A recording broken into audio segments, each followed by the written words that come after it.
Se vi dico la parola firewall, la prima cosa che vi verrà in mente sarà un dispositivo simile a questo, no? Quindi un dispositivo già preconfezionato con delle schede di rete, quindi solitamente tre o più schede di rete, già creato quindi un box che esce così dalla fabbrica e su cui poi voi andrete a attivare diversi pacchetti servizi in abbonamento. Così nasce, così muore, questo è quello che vi viene dato, lo acquistate, scatola chiusa e finito qua.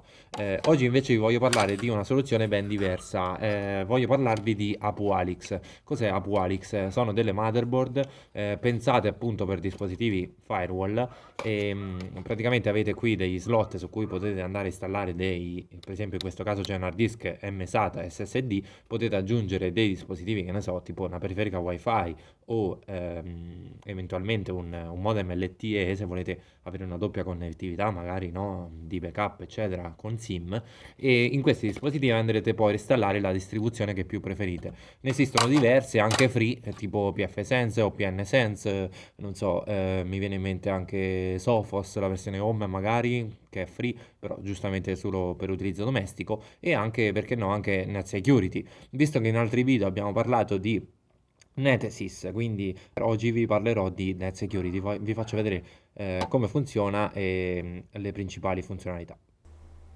Come vi dicevo, quindi praticamente se volete installare il vostro pacchetto Net Security, quindi Net Server con sopra i moduli firewall, potete utilizzare un box come questo e utilizzare un cavo null modem, ve lo faccio vedere un cavo simile a questo, se non l'avete si può acquistare, ve lo potete fare, e in seriale andrete tramite un terminale, diciamo, andrete a configurare e ad installare il sistema operativo qui sopra.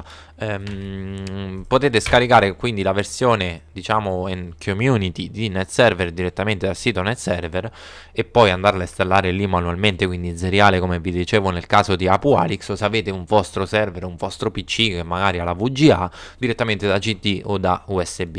Altrimenti potete nel sito NetShop, quindi nello shop Netesis, acquistare come vedete dei box già preconfezionati con già il sistema operativo integrato. Non so sinceramente se si può acquistare se non siete rivenditori, magari lo chiederò alla Netesis proprio, oppure magari commenteranno loro il video dicendo se si può acquistare o meno.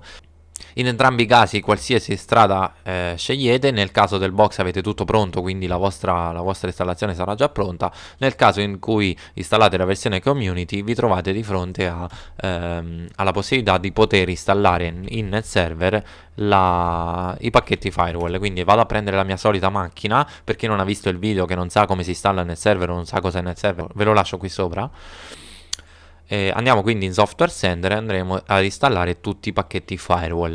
Ok, dal Software Center vedete, avete il filtro direttamente per firewall. Andremo a installare sicuramente il monitor banda, poi vi mostro cos'è. Sicuramente la parte base di firewall. Lasciamo per ora da parte l'hotspot perché magari vi faccio un video dedicato che merita un video dedicato. Il Deep Packet Inspection, l'Intrusion Prevention System. La parte riguardante le VPN per ora lasciamo stare, il reverse proxy e sicuramente web filter e web proxy. Clicchiamo quindi add, apply e aspettiamo il termine dell'installazione.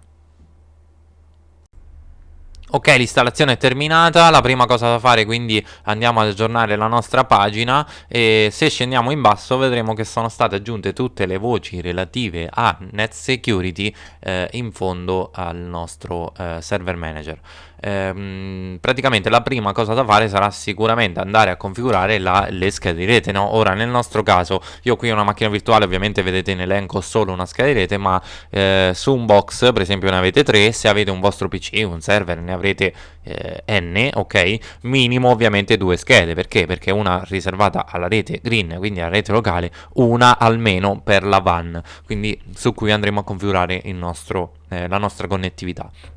Qui quindi andremo a prendere la nostra rete green, l'andremo a modificare, andremo a specificare un IP statico che avrà il nostro firewall che ovviamente farà da gateway e non andiamo a specificare alcun gateway. Questo perché? Perché poi sull'altra scheda che voi avrete qui in elenco, ora io riprendo questa, andrete a specificare che la vostra scheda gestirà la WAN, quindi Internet Red, andrò a segnare un IP statico, una netmask e un gateway e un nome link, per esempio che ne so, una linea a Telecom, immaginiamo, gli do il nome Telecom. Il weight cos'è? Il peso.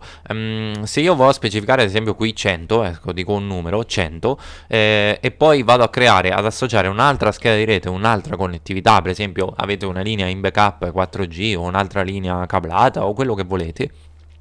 Se andiamo qui a specificare 100 e nell'altra linea 50 e impostiamo il firewall per utilizzare le varie connettività in backup, lui andrà a utilizzare principalmente questa linea perché appunto ha un peso maggiore.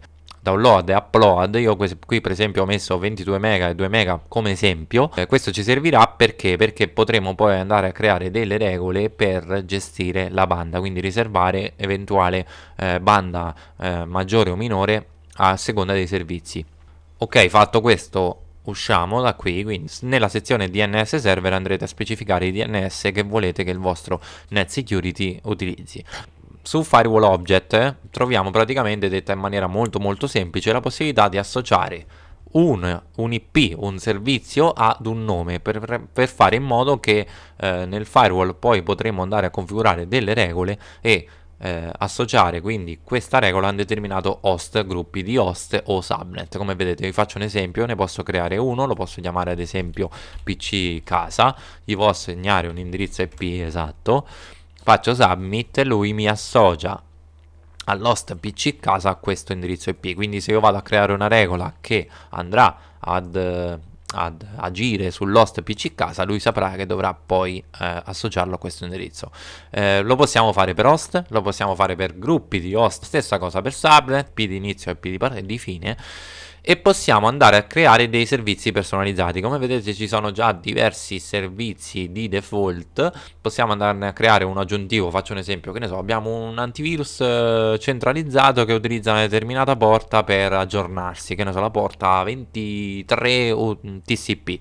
Quindi andiamo a creare questo servizio, gli diamo un nome, gli diciamo che porta va a utilizzare, e questo pure ci servirà per poi eventuali regole future. Idem time condition e zone, possiamo creare delle condizioni temporali, delle zone, eccetera eccetera. Comunque da questo pannello gestiamo quelli che sono i host, i servizi, diciamo, assegniamo dei nomi che poi andremo a utilizzare per creare determinate regole specifiche. Poi su firewall rules, come vi dicevo per l'appunto, potete andare a creare queste regole. Quindi faccio crea regola. A questo punto possiamo andare a decidere cosa deve fare con questo traffico, quindi praticamente gli posso andare a dire di accettarlo, rigettarlo o dropparlo, oppure dargli priorità alta o bassa, che significa, beh, accettarlo ok. Ricettarlo praticamente non accetta questo genere di traffico ma non rimanda indietro la notifica. Drop rimanda indietro la notifica al mittente ovviamente, quindi colui che sta cercando di effettuare questo traffico viene notificato. Priorità alta o bassa è quello che vi dicevo prima riguardante la banda, quindi nella sezione, guarda, se andiamo a vedere in traffic shaping, possiamo andare a specificare delle regole, diciamo, di utilizzo di download e upload. Vedete di default c'è una priorità alta, che quindi download minimo è il 10% riservato e l'upload minimo il 10%, oppure basso, massimo può utilizzare il 90% dell'upload e il 90% di download. Possiamo andare a creare uno nuovo e personalizzarlo come vogliamo, vedete. Quindi da qui potrò andargli a dire che un determinato traffico dovrà avere priorità alta o bassa, oppure dovrà essere proprio ricettato. Quindi creiamo ad esempio un esempio, la sorgente per esempio il mio PC di casa, ok, host PC casa, vedete mi è apparso lì proprio perché lo avevo creato prima in host. Volendo lo posso fare direttamente qui, quindi se faccio PC ufficio invio posso andare a creare un host, vedete, faccio crea host, è come se io l'avessi fatto prima manualmente. Comunque dicevamo sorgente PC casa, quindi il mio host PC casa. Destinazione, in questo caso posso, che ne so, per farvi un esempio, prendere tutto il ruolo red, quindi tutto il traffico internet, e rigettarlo, vedete, in qualsiasi condizione. Ecco che viene fuori il time condition che vi dicevo prima, e se scrivere o meno un log di quando viene applicato questa regola, e faccio submit. Se io faccio così, il mio host PC casa, e faccio apply, il mio host PC casa non avrà la possibilità di andare in internet, quindi in questo caso internet sarà bloccato. Se io creo una regola, gli dico priorità, che ne so, bassa, gli vado a dire che la destinazione è internet e il servizio è quello che abbiamo creato prima manualmente per il nostro antivirus centralizzato, e faccio submit e applico, automaticamente il nostro servizio personalizzato utilizzerà non tutta la connettività internet, quindi non metterà in crisi la nostra rete. Questa è solo una distinzione: a seconda del tipo di regola che avete creato, viene messa in una tab specifica per praticità. Potete ovviamente spostarle, per cui se avete diverse, tipo in questo caso io ho rigettato internet per PC casa, no? Però ipotizziamo che io avessi bloccato internet per tutti i computer della Green, quindi tutta la LAN, ma volevo che il mio PC casa navigava, mettevo la regola ricetta tutti alla fine, e all'inizio una regola accetta traffico dal mio PC casa a red, il mio PC sarebbe stato l'unico che avrebbe navigato. Ok, spero di essermi spiegato. Se non è chiaro, chiedetemelo nei commenti. Poi IPS per determinate categorie posso andare a scegliere cosa deve fare. Per esempio, che ne so, Explo, so che viene rilevato praticamente un attacco su Explo, posso solamente notificarlo, quindi apparirà nei log, o bloccare proprio il traffico. Ok, lo vado ad abilitare, faccio salva, e è proprio a tutti gli effetti una sorta di IPS. È basato sicuramente su una lista open source, poi nei commenti magari ve lo scrivo, e da qui potete andarlo a abilitare o disabilitare in caso. Ok, poi avete la sezione multi-WAN, che è quello che vi dicevo prima, no? Quindi se il nostro firewall è abilitato, è configurato in Active Backup, e la nostra rete che aveva priorità 100 sarà utilizzata come rete principale, come WAN principale. La nostra rete con priorità 50 sarà utilizzata come rete secondaria solo nel caso la prima cada. In balance invece vengono utilizzate comunque siano vengono utilizzate entrambi. Nel caso in cui in backup comunque una linea vada giù, verrà utilizzata solo l'altra, quindi non è che metà magari i computer della LAN navigano, metà no, automaticamente verranno switchati su quella funzionante. Come fa a capire il firewall se è funzionante o meno la linea? Ti dice quali IP dovrà contattare per fare il controllo.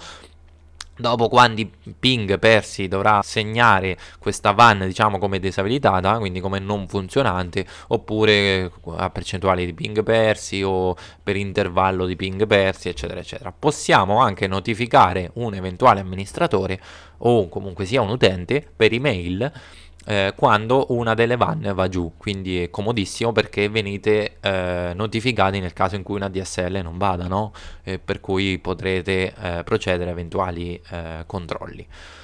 La sezione multi-WAN è questa. Poi avete il port forwarding. Qui avete una funzionalità fortissima che è l'AirPin NAT, che potete abilitare e disabilitare. Vi consiglio sempre di tenerla abilitata. Cos'è? Nel caso in cui avete un web server all'interno della vostra LAN, ad esempio, e questo web server è raggiungibile da un dominio pubblico, pincopallino.it, nel caso andate ad aprire quel sito da internamente alla LAN, con l'AirPin NAT disabilitato non riuscite a raggiungere il sito, no? Per ovvi motivi. Se l'AirPin NAT è abilitato, voi siete in grado anche dalla LAN di raggiungere quel dominio, anche se punta a un web server vostro interno. Spero di avervi spiegato bene come funziona, altrimenti me lo scrivete. Mentre la sezione port forwarding, crea nuovo, andate a specificare la porta di origine 80 verso la porta di destinazione X, e andate a specificare un host verso il mio solito host IPC casa.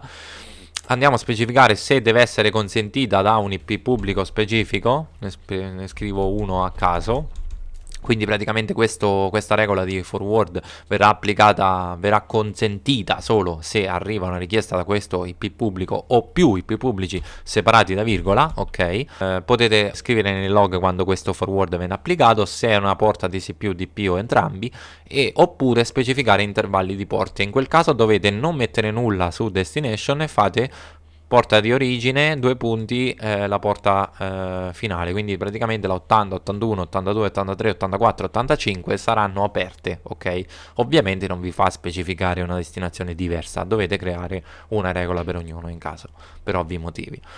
E questo è il port forwarding. Poi il reverse proxy, che penso che abbia bisogno di poche spiegazioni. Possiamo, per esempio, da un dominio esterno che punti al nostro firewall all'IP pubblico, diciamo, la nostra DSL, e non vogliamo aprire determinate porte, ma vogliamo che il nostro firewall gestisca eventuali sottodomini o altro e girare la richiesta a altri server, lo fate qui. Quindi andate a creare un nuovo, mettete un nome di un dominio, che ne so, prova.aizuki.com. Sappiamo che deve essere rindirizzato tutto questo traffico diretto a prova.aizuki.com, che quindi punterà alla 443 di questo firewall, verso un IP interno, magari, che ne so, 192.168.10.3, ok? Se accettare certificati non validi, eccetera eccetera. Quindi potete andare a creare questo genere di cose sia come VirtualHost che proprio come PAT, ok? Volendo, questa cosa del reverse proxy è personalizzabile da shell, per cui se non volete crearle qui, perché ovviamente qui avete, come vedete, poche opzioni, no?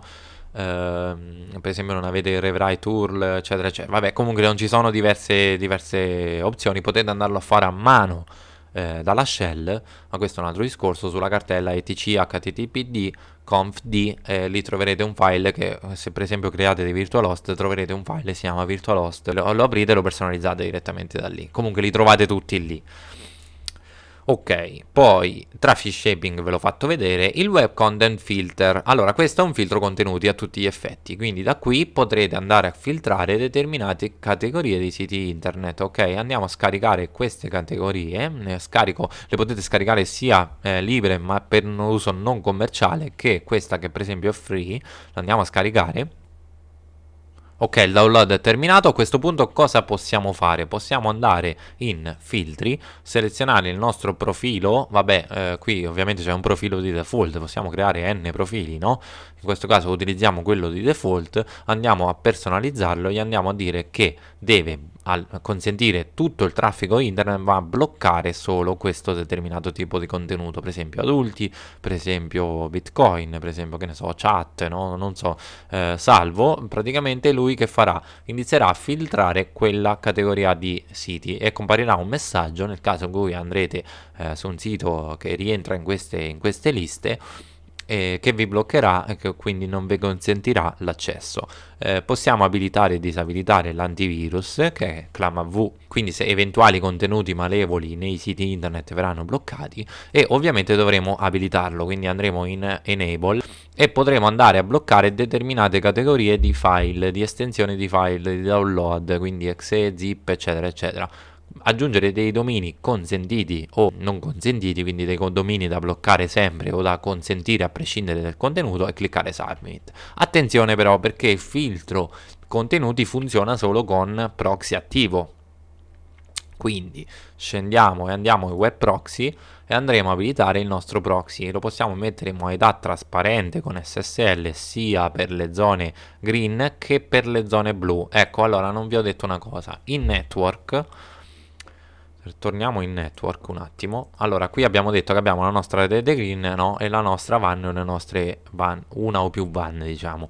Ma possiamo configurare una rete anche come ospiti, ok? Quindi guest blue. Possiamo andare a configurare una rete ospiti per mettere magari, non so, un access point per far collegare smartphone esterni all'azienda. Vogliamo creare delle sottoreti, abbiamo delle VLAN, vogliamo creare delle sottoreti e dividere e fare in modo che una non parli con l'altra, eccetera. Ok, possiamo creare una o più reti blu a seconda di quante schede abbiamo. Poi, sempre lo solito discorso, nelle regole del firewall andremo a specificare quello che è consentito o quello che non è consentito tra le zone, quindi tra la zona green e la red, tra la green e la blu, tra la blu e la green, tra la blu e la red, eccetera eccetera. Ok, quindi dicevo, ritorniamo al nostro web proxy, possiamo abilitarlo trasparente con SSL sia per le zone green che per le zone blu. Possiamo andare a escludere eventuali domini nel nostro proxy, quindi se ho dei domini problematici, per esempio alcuni siti di alcune banche vecchie hanno dei problemi col proxy abilitato a effettuare il login con le credenziali, o non so, comunque sia un sito che magari vi crea problemi con il proxy abilitato, potete escludere per dominio, per host, per sito, e la cache vi permette di salvare in memoria dentro al firewall, per esempio le immagini, no? Le immagini di alcuni siti non verranno riscaricate ma verranno caricate direttamente da proxy, e da qui potete svuotare la memoria o abilitare o meno la cache. c'è la possibilità di gestire le VPN tramite OpenVPN, ve lo farò vedere su un video dedicato, e possiamo gestire un hotspot, anche questo molto probabilmente farò un video dedicato, e queste sono, diciamo, le funzionalità base di Net Security. La versione Enterprise ha qualche funzionalità in più, ad esempio un filtro contenuti direttamente in cloud, quindi non c'è bisogno di abilitare il proxy. Questa cosa ha un grosso vantaggio, perché comunque sia sappiamo tutti, chi ha avuto modo di lavorare col proxy sa che è un po' problematico, dipende un attimo dalla situazione, specialmente se lo andiamo a impostare autenticato. Per il resto le funzionalità in Net Security sono quelle di Net Server base, quindi avete i soliti log disponibili, visualizzabili da qui, vi potete collegare in SSH, eccetera eccetera. Mi raccomando, iscriviti al canale, metti un mi piace e attiva la campanella. Ci vediamo alla prossima.